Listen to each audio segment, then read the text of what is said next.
Roger Mark de Souza is Director of Population, Environmental Security, and Resilience for the Wilson Center's Environmental Change and Security Program. Roger Mark, welcome back to Now. Thanks for joining us. Thank you. Recent reports showing us that sea level rises are happening more rapidly than projections. On the northeast coastline, Maine, 5 inches in 2 years.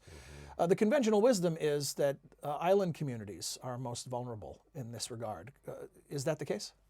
I would say coastal communities overall are the most vulnerable. So even for us in the United States, this is an issue that we need to be paying attention to. But I would agree on the whole, because when you look at an island ecosystem, you're essentially talking about a coastal country. So the islands tend to be the most vulnerable. And I think we've seen this most recently with the cyclone that has just hit Vanuatu. 80% of the southern islands are devastated, and the president of Vanuatu has just stated that all of the country's development has been wiped out.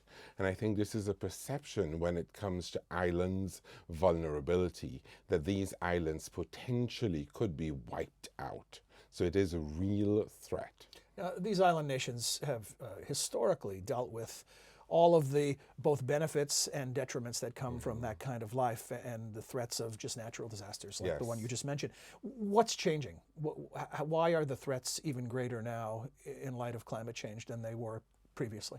So I think a number of things are changing, both positive and negative. The threats are greater now because we're seeing greater impacts of climate change, which is more erratic storms, increasing sea level rise, and increasing vulnerability to these impacts. So USAID most recently did an analysis of some projects in Madagascar, the Philippines, and the Caribbean. And in looking in Madagascar, it found that a lot of the planning that was taking place was in very vulnerable areas, and that there was not collaboration across sectors. So there's increasing planning for development, and that's happening in vulnerable areas, and there's not any coordination. So this makes it increasingly vulnerable. At the same time, you have these island communities getting more actively involved directly in their planning. So they're bringing in more indigenous planning. For example, in some of the islands in the South Pacific, islanders recognize that when they see a disaster coming, that they collect a mature crop and they bake these crops in underground ovens, which means that when a disaster strikes, they'll have a food supply, a reserve of food for a week. And once the disaster strikes, they plant crops that will mature quickly. So these are very island-based indigenous strategies that are being recognized at the policy level and need to be incorporated. So what you're pointing out essentially is these islands have a history of vulnerability. They also have histories of adaptability and resilience. Yes, and I think this is a key issue, that islands can serve as champions of resilience. They need help and support to adapt to this vulnerability, but they themselves are able to take action. And this is an issue that we at the Wilson Center are specifically examining.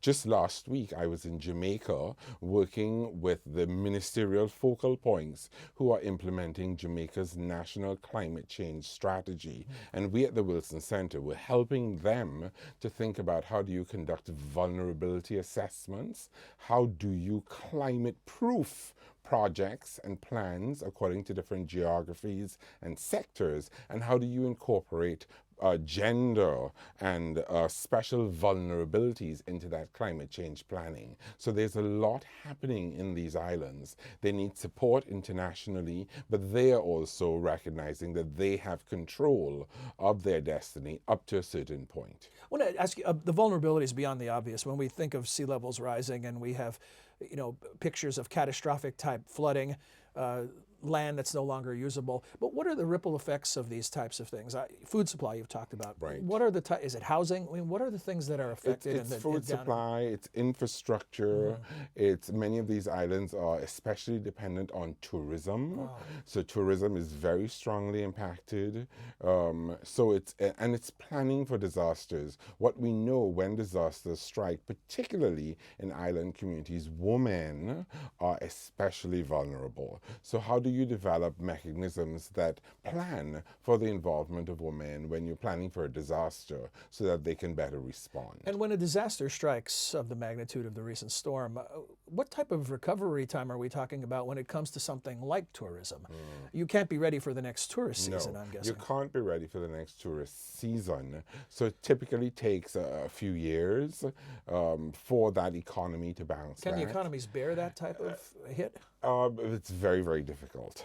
And there is, overall, the debate that we have in the climate change community revolves around questions of loss and damage, which focuses on these questions. So we're working to reduce greenhouse gas emissions. We're working to adapt to climate change impacts, yet still you have devastating results. And this is what is called loss and damage. And these developing countries, these island economies, say they need help.